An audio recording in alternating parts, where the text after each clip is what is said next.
आज हम स्टार्ट कर रहे हैं इकाई 4 विद्युत चुम्बकीय प्रेरण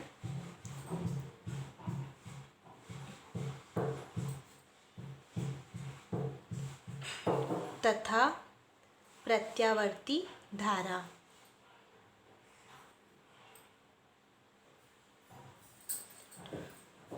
ये है चैप्टर 6। चैप्टर 6 में हमारा है विद्युत चुम्बकीय प्रेरण।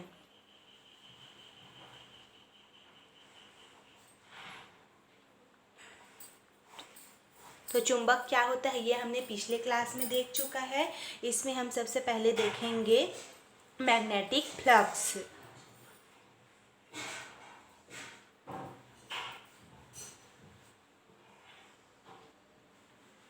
इसको हिंदी में कहा जाता है चुंबकीय फ्लक्स।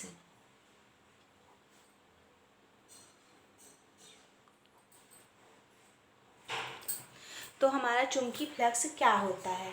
तो चुंबकीय क्षेत्र और उससे संबंधित परिघटनाओं की व्याख्या करने के लिए चुंबकीय क्षेत्र रेखाओं एवं फ्लक्स की अवधारणा अत्यंत ही महत्वपूर्ण होती है। चुंबकीय क्षेत्र में किसी तल से लंबवत गुजरने वाली कुल क्षेत्र रेखाओं की संख्या को उस क्षेत्र से बद्ध चुंबकीय फ्लक्स कहा जाता है। जैसे मान लेते हैं ये हमारा क्या है, चुंबकीय क्षेत्र है। चुंबकीय क्षेत्र को किससे प्रदर्शित किया जाता है? बी से प्रदर्शित किया जाता है। अब इस चुंबकीय क्षेत्र में क्या हो रही है, जो क्षेत्र रेखा है वो क्या हो रही है, इस क्षेत्र के लंबवत इस भांति गुजर रही है। ठीक, चुंबकीय क्षेत्र रेखा इस तल के लंबवत इस भांति क्या हो रही है, जा रही है। मान लेते हैं यहाँ पर कितनी रेखा है, एन, जिसको हम लोग एन कैप से प्रदर्शित किए हैं। तो इस प्रकार से हम लोग चुंबकीय फ्लक्स का डेफिनेशन कैसे देते हैं? चुंबकीय क्षेत्र में किसी तल से लंबवत गुजरने वाली कुल क्षेत्र रेखाओं की संख्या को उस क्षेत्र से बद्ध चुंबकीय फ्लक्स कहा जाता है। और चुंबकीय फ्लक्स को हम लोग फाई या फिर फाई बी से प्रदर्शित करते हैं। एक समान चुंबकीय क्षेत्र बी में उनकी क्षेत्र रेखाओं के लंबवत एक तल की हम लोग कल्पना कर रहे हैं। यदि इस तल का क्षेत्रफल क्या हो, ए हो, तो तल से बद्ध चुंबकीय फ्लक्स को हम लोग इस प्रकार लिख सकते हैं, phi B equal to B A. ये हो गया इक्वेशन नंबर 1। अब यदि क्या हो, ये हमारा जो चुंबकीय क्षेत्र है, ठीक है, ये क्या है, जो चुंबकीय क्षेत्र है तल के अभिलंबवत नहीं है। मतलब ये तल के साथ क्या कर रही है, थीटा कोण बना रही है। चुंबकीय क्षेत्र रेखा इस रूप में है और ये तल के साथ क्या कर रही है, यहाँ पर थीटा कोण बनाते हुए रखी गई है। तब अभिलंब की दिशा में चुंबकीय क्षेत्र का जो घटक है वो बी के जगह होता है बी कॉस थीटा। तो उस स्थिति में तल से बद्ध चुंबकीय फ्लक्स को हम लोग लिखते हैं phi B equal to B cos theta into A. ठीक, या फिर इसको कैसे लिख सकते हैं, phi B equal to B A cos theta. इसको मान लेंगे इक्वेशन नंबर 2। अब ये हमारा स्केलर फॉर्म में, इसको वेक्टर फॉर्म में भी लिख सकते हैं, phi B equal to vector B vector A. तो बी क्या है हमारा, चुंबकीय क्षेत्र सदिश है, और ए क्या है हमारा, क्षेत्रफल भी सदिश है। तो इस प्रकार से यहाँ पर से हम लोग क्या बोल सकते हैं, इस प्रकार किसी तल या क्षेत्र से बद्ध चुंबकीय फ्लक्स चुंबकीय क्षेत्र सदिश और क्षेत्रफल सदिश के अदिश गुणनफल के बराबर होता है। और चुंबकीय फ्लक्स कौन सी राशि है, ये अदिश राशि है। अब यहाँ पर से हम लोग क्या करेंगे, चुंबकीय फ्लक्स का मात्रक निकालेंगे। तो चुंबकीय फ्लक्स का मात्रक होता है वेबर। ठीक, और इसका जो संकेत होता है, वेबर का संकेत, वो होता है WB। और ये जो हमारा वेबर है इसको हम लोग बोलते हैं टेस्ला मीटर स्क्वेयर। और टेस्ला मीटर स्क्वेयर का संकेत होता है TM स्क्वेयर। ठीक, तो जैसे हमारा फॉर्मूला है, क्या है formula, phi B equal to B into ए।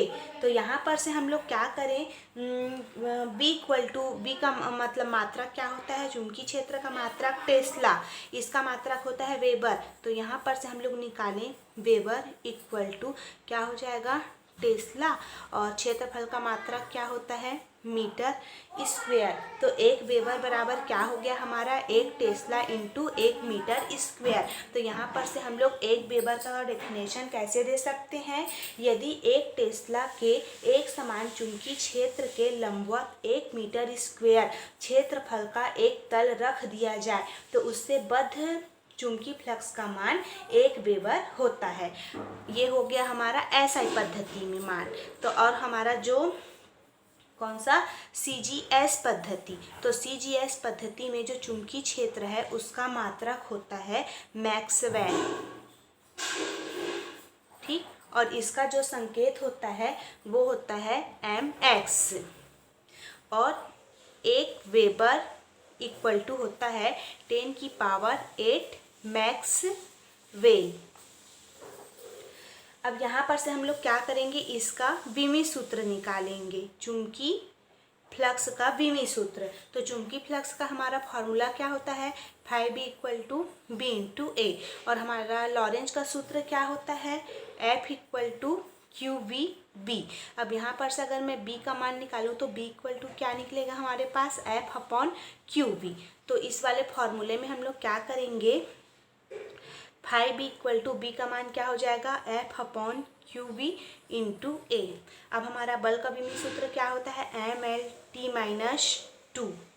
आवेश बराबर क्या होता है, धारा गुणा समय, मतलब ए टी। वेग का क्या होता है, एल टी माइनस 1, और ए का क्या होता है, मीटर स्क्वायर, मतलब एल का स्क्वायर, इतना होता है। अब इसको सॉल्व करेंगे तो हमारे पास क्या आएगा, M L square T minus 2 A minus 1। तो ये क्या है हमारा चुंबकीय फ्लक्स का विमी सूत्र।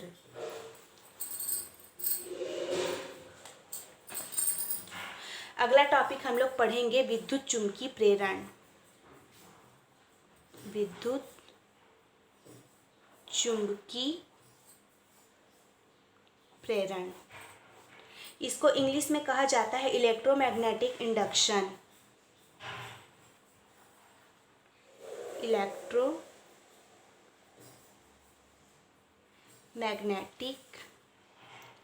इंडक्शन।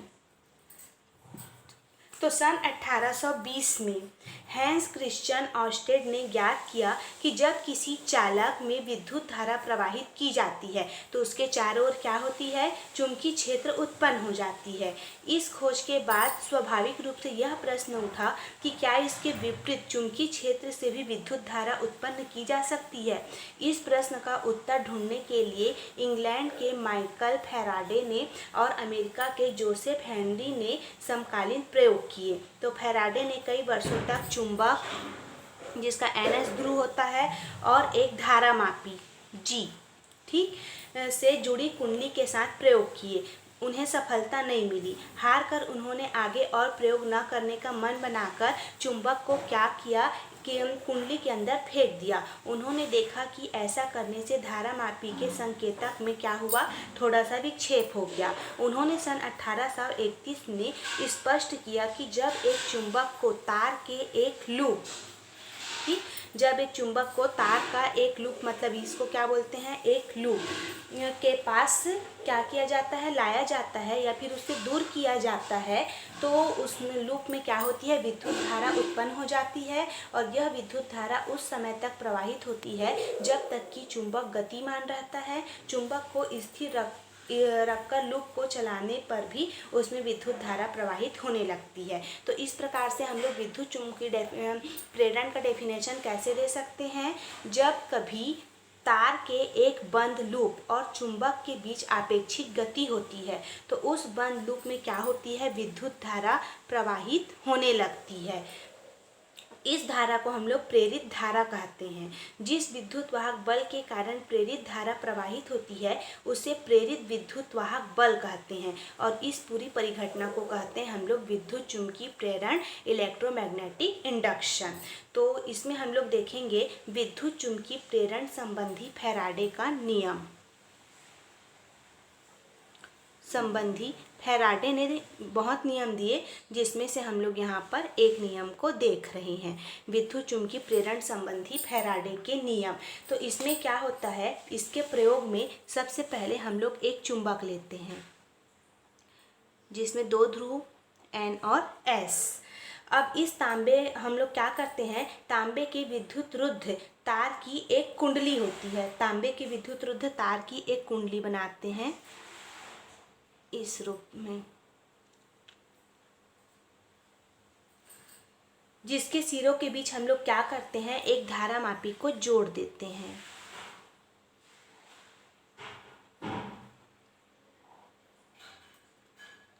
इस क्षण और कुंडली के साथ हम लोग निम्नानुसार प्रयोग करते हैं। सबसे पहले जो चुंबक का N ध्रुव है उसको हम लोग जब कुंडली के पास लाते हैं तो क्या होती है, ये जो हमारा धारा मापी है जो क्या होती है, चालक के पास ले जाने पर एक चुंबकीय क्षेत्र उत्पन्न हो जाता है। तो इस जो धारा मापी है उसमें क्या होती है, एक ही दिशा में धारा बहती है, मतलब एक ही दिशा में इसमें क्या होता है, विक्षेप होता है। ठीक। दूसरा हम लोग देखेंगे जब हम लोग क्या करते हैं, ये जो हमारा चुंबक है इसको हम लोग स्थिर छोड़ देते हैं और ये क्या है, तार है, इसके साथ क्या जुड़ी हुई है, एक धारा मापी G जुड़ी हुई है। अब हम लोग क्या करते हैं, ये जो N ध्रुव को कुंडली मतलब चुंबक को हम लोग रोक देते हैं तो उस स्थिति में क्या होती है, धारा मापी में कोई भी विक्षेप नहीं होता है, मतलब इसमें कोई भी धारा प्रवाहित नहीं होती है। तीसरा इसका प्रयोग है जब हम लोग क्या करते हैं, ये जो हमारा N ध्रुव है इसको हम लोग क्या करते हैं, कुंडली से दूर ले जाते हैं। ये हमारा कुंडली है, इससे हम लोग क्या करते हैं, धारा मापी को दूर ले जाते हैं।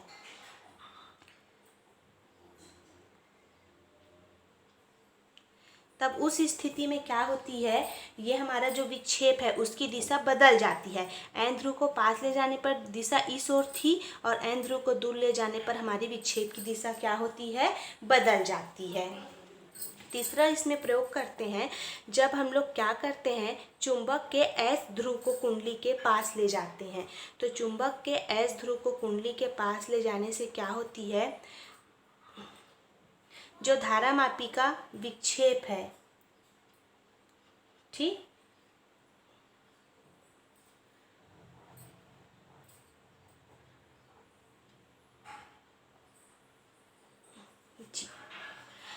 मतलब यही प्रयोग हम लोग चुंबक के S ध्रुव को कुंडली के पास लाते हुए या दूर ले जाते हुए करें, तब क्या होती है, धारा मापी में विक्षेप है किंतु इसकी स्थिति में विक्षेप क्या होती है, N ध्रुव से प्राप्त विक्षेप के जस्ट अपोजिट होती है। इस डायग्राम में उस भांति उसी प्रकार से हम लोग क्या करें, S ध्रुव को पास ले जाने पर विक्षेप इस दिशा में है और यहाँ पर भी इसकी दिशा चेंज हो गई है।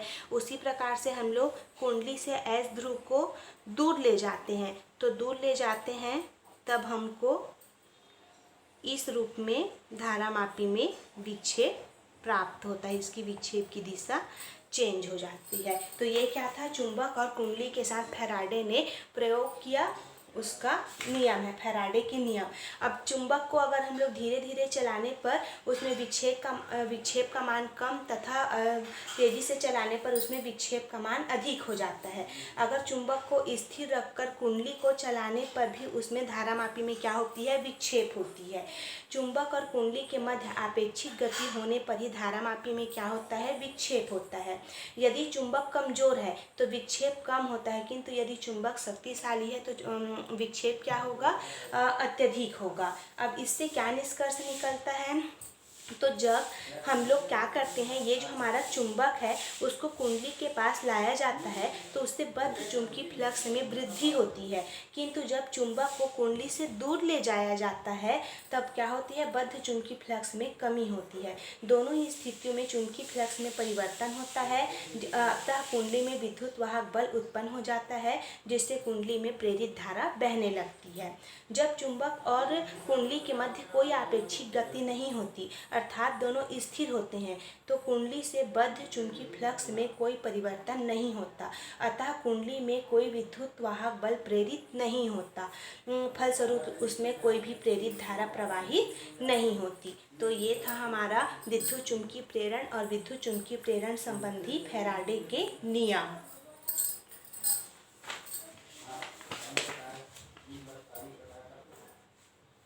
अगला टॉपिक हम लोग देखेंगे फैराडे के विद्युत चुंबकीय प्रेरण नियम।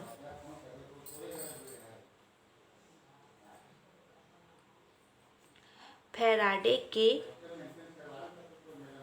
विद्युत चुंबकीय प्रेरण के नियम। तो फैराडे ने विद्युत चुंबकीय प्रेरण संबंधी प्रयोगों के आधार पर दो नियमों का प्रतिपादन किया जिसको हम लोग फैराडे के विद्युत चुंबकीय प्रेरण नियम कहते हैं। तो इसमें से सबसे पहले हम देखेंगे प्रथम नियम।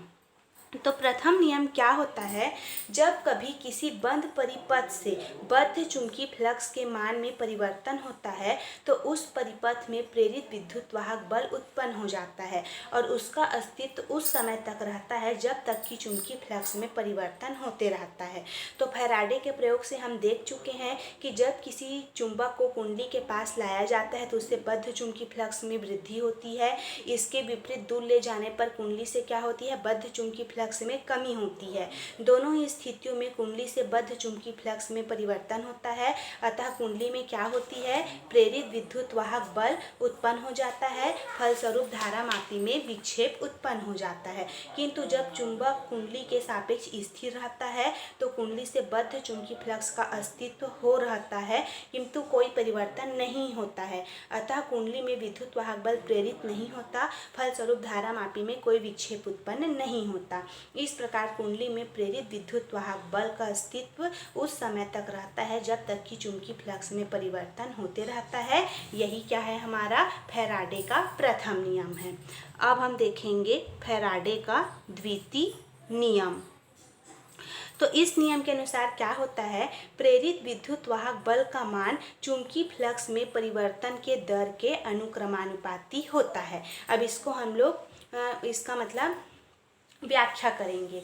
तो मान लेते हैं किसी क्षण किसी परिपथ से बद्ध चुंबकीय फ्लक्स φ1 है तथा t समय पश्चात क्या होती है, उसका जो बद्ध चुंबकीय फ्लक्स है वो φ2 हो जाता है। तब चुंबकीय फ्लक्स में परिवर्तन की दर, तब चुंबकीय फ्लक्स में परिवर्तन की दर किसके बराबर होगा, चुंबकीय फ्लक्स में परिवर्तन की दर, परिवर्तन कैसे निकालेंगे, चुंबकीय फ्लक्स में अंतिम चुंबकीय फ्लक्स माइनस प्रारंभिक चुंबकीय फ्लक्स, किसके साथ परिवर्तन हो रहा है, समय के सापेक्ष।